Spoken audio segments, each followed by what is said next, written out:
ଶଙ୍ଖର ଗଡ଼ରେ ଫୁଟିବ କି ପଦ୍ମ। ବିଜେଡିର ଗଡ଼ କୁହାଯାଉଥିବା ଆଠମଲ୍ଲିକ ବିଧାନସଭା ନିର୍ବାଚନ ମଣ୍ଡଳୀରେ ଏଥର ଖୋଲିବ କି ବିଜେପିର ପଦ୍ମ ପାଖୁଡ଼ା। ପୁରୁଖା ନେତାଙ୍କ ବିଜେଡି ଛାଡ଼ି ବିଜେପିରେ ଯୋଗଦାନ ପରେ ଆଠମଲ୍ଲିକରେ ଆଉ ଶୁଭିବନି କି ଶଙ୍ଖର ଧ୍ୱନି।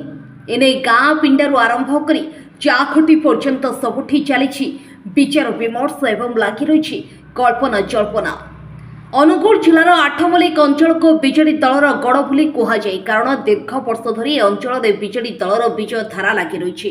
ଅତୀତକୁ ଅନୁଧ୍ୟାନ କଲେ ଆଠମଲ୍ଲିକରେ ବିଜେପି ଦଳର ସ୍ଥିତି ସେତେଟା ଭଲ ନଥିଲା, କିନ୍ତୁ ପୂର୍ବତନ ବିଧାୟକ ତଥା ମନ୍ତ୍ରୀ ସଞ୍ଜୀବ ସାହୁ ବିଜେଡି ଦଳକୁ ପରିତ୍ୟାଗ କରି ବିଜେପି ଦଳରେ ଯୋଗଦାନ କଲା ପରେ ଆଠମଲ୍ଲିକ ନିର୍ବାଚନ ମଣ୍ଡଳୀରେ ବିଜେପି ଦଳର ସ୍ଥିତି ଦିନକୁ ଦିନ ସୁଧୁରିବାକୁ ଲାଗିଲା। ଅନ୍ୟପଟେ ଦେଖିବାକୁ ଗଲେ ବର୍ତ୍ତମାନର ବିଧାୟକ ଶ୍ରୀ ରମେଶ ସାଏଙ୍କ ବିଜେଡି ଛାଡ଼ି ବିଜେପି ଦଳରେ ଯୋଗଦାନ କଲାପରେ ଆଠମଲ୍ଲିକ ବିଜେପି ଦଳର ଶକ୍ତି ଏବେ ଦ୍ୱିଗୁଣିତ ହୋଇଯାଇଛି ବୋଲି ସାଧାରଣରେ ଚର୍ଚ୍ଚା ଜୋର ଧରିଲାଣି। ଉଭୟ ବରିଷ୍ଠ ନେତାଙ୍କ ସମର୍ଥକମାନେ ମଧ୍ୟ ବିଜେଡି ଦଳ ଛାଡ଼ି ବିଜେପି ଦଳରେ ଯୋଗଦାନ କରୁଥିବାର ଚିତ୍ର ଆସିଲାଣି। ତେବେ ଆସନ୍ତୁ ଦେଖିବା ଆଠମଲ୍ଲିକ ବିଧାନସଭା ନିର୍ବାଚନ ମଣ୍ଡଳୀର ବର୍ତ୍ତମାନର ବିଧାୟକ କାହିଁକି ଇସ୍ତଫା ଦେଲେ ବିଜେଡି ଦଳରୁ ଏବଂ କ'ଣ ରହିଛି ତାଙ୍କର ଆଗାମୀ ରଣନୀତି। ଆସନ୍ତୁ ଶୁଣିବା ଆଠମଲ୍ଲିକ ବିଜେପି ଦଳର ବିଧାୟକ ପ୍ରାର୍ଥୀ ଶ୍ରୀ ସଞ୍ଜୀବ ସାହୁ ନିଜର କ'ଣ ମତ ପ୍ରକାଶ କରିଛନ୍ତି। ଗତକାଲି ବିଜେଡି ଛାଡ଼ିକିରି ବିଜେପିରେ ଜଏନ୍ କଲି।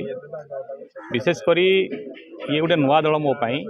ମୁଁ ଯେହେତୁ ବିଜେଡ଼ିରେ ଥିଲି, ବିଜେଡ଼ି ଅନୁସାରେ କାମ କରୁଥିଲି ଏବଂ 5 ବର୍ଷ କାମ 4 ବର୍ଷରୁ ଅଧିକ କାମ ମଧ୍ୟ କରିଛି ମୁଁ। ଏବଂ ଲାଷ୍ଟ ପାର୍ଟରେ ମୁଁ ବିଜେଡ଼ି ଛାଡ଼ିଲି। ତା କାରଣ ହେଲା ଯେ ଆପଣମାନେ ସମସ୍ତେ ମୋ ନିର୍ବାଚନ ମଣ୍ଡଳୀର ସମସ୍ତ ଭାଇ ଭଉଣୀଠୁ ଆରମ୍ଭ କରି ସମସ୍ତ କର୍ମକର୍ତ୍ତା ଜାଣନ୍ତି ଯେ କେଉଁ ପରିପ୍ରେକ୍ଷୀରେ ମୁଁ ଛାଡ଼ିଲି। ଆପଣ ଦେଖିଥିବେ ଯେ ମୁଁ ନିଷ୍ଠାର ସହିତ ଦଳ ପାଇଁ କାମ କରୁଥିଲି, କିନ୍ତୁ ଯେଉଁଭଳି ଭାବରେ ମୋତେ କଣଠେସା କରାଗଲା ବିଜେଡ଼ି ଦଳ ତରଫରୁ ଏବଂ ଯେଉଁଭଳି ଭାବରେ ମୋ ପ୍ରତି ଗୁରୁତ୍ୱ ସେମାନେ ଦେଲେ ନାହିଁ ଏବଂ ଯାହା ପଇସା ଆସିଲା ନିର୍ବାଚନ ମଣ୍ଡଳୀର ଉନ୍ନତି ପାଇଁ ସେଟା ଖର୍ଚ୍ଚ କରାଯାଇପାରିଲା ନାହିଁ ଏବଂ କରେଇ ଦେଲେ ନାହିଁ। ଯାହା ବି କରାଗଲା ତାର ବିଲ୍ ଯାହା ହେଲା ବିଲ୍ ମଧ୍ୟ ଲୋକଙ୍କୁ ପେମେଣ୍ଟ କରାଗଲା ନାହିଁ ଏବଂ ଫିର୍ ବି ମୁଁ ଦଳ ପାଇଁ ନିଷ୍ଠାର ସହିତ କାମ କଲି। ପ୍ରତିଷ୍ଠା ଦିବସଠୁ ଆରମ୍ଭ କରି ବିଜୁ ବାବୁଙ୍କର ଜୟନ୍ତୀ ପାଳନ କଲି ଏବଂ ବିଭିନ୍ନ ପଦଯାତ୍ରା ମଧ୍ୟ କରିଥିଲି। ଦୀର୍ଘ 4 ବର୍ଷ ଧରି ମୁଁ ନିଷ୍ଠାର ସହିତ କାର୍ଯ୍ୟ କରିଛି ଏବଂ ସମସ୍ତେ ଜାଣନ୍ତି ଯେଉଁ କେଉଁଭଳି ଭାବରେ ଲୋକ ସମ୍ପର୍କ ମୋର ଥିଲା ଏବଂ ଲୋକମାନେ କେଉଁଭଳି ଭାବରେ ମଧ୍ୟ ପଞ୍ଚାୟତ ଇଲେକ୍ସନରେ ତାହା ପ୍ରତିଫଳିତ କରିଥିଲେ।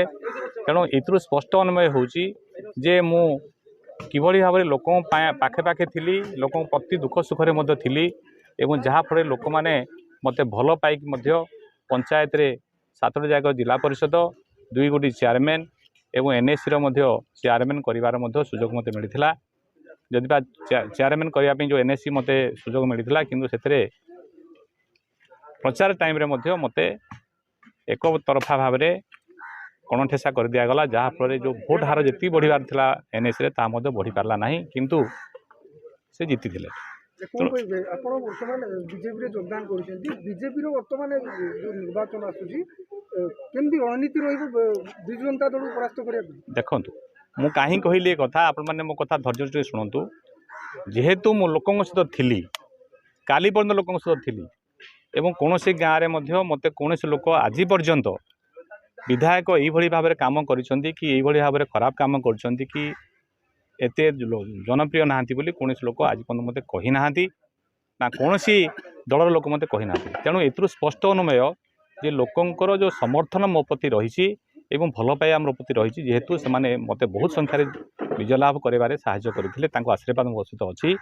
ତେଣୁ ମୁଁ ଯଦି ବିଜେଡ଼ି ଛାଡ଼ିକିରି ଆଜି ବିଜେପିରେ ଆସିଲି, କାଲି ଆପଣ ଦେଖିବେ ଯେତେ ମୁଁ ବିଜେଡ଼ିରୁ ଛାଡ଼ିକି ବିଜେପିରେ ଆସିଲି, ମୁଁ ଜାଣିନଥିଲି ଯେ କାଲି ଜଏନ୍ କରିବି ବୋଲି।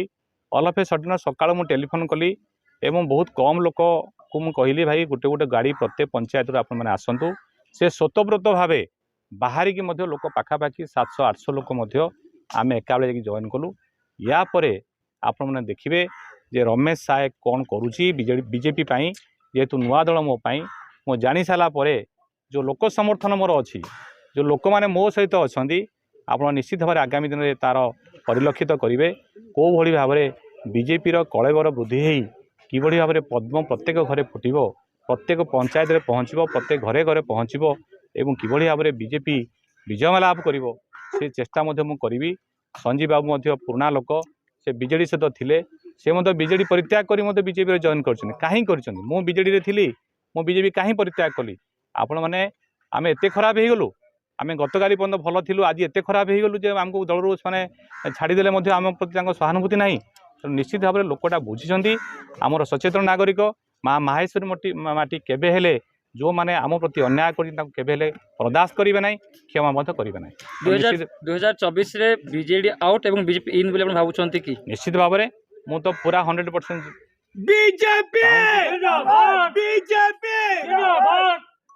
ମୁଁ ଚାହୁଁଛି ଯେ ନିଶ୍ଚିତ ଭାବରେ ମା ମାହେଶ୍ୱରୀ ଆମ ପ୍ରତି ସଦୟ ହେବେ ସେ ଦେଖୁଛନ୍ତି ସେ ଆଠୁଲେ ଥାଇ ସବୁଆଡ଼େ ଦେଖୁଛନ୍ତି ଏବଂ ଆମର ଯେଉଁ ଅଛନ୍ତି ଏଠି ବିନିକି ମା ମଧ୍ୟ ଆମେ ଯେଉଁ ପୀଠରେ ଆଠମଲ୍ଲିକରୁ ବୁଲୁ ତଳେଙ୍କ ରିପୋର୍ଟ ହର୍ଷିକା ମିଡିଆ।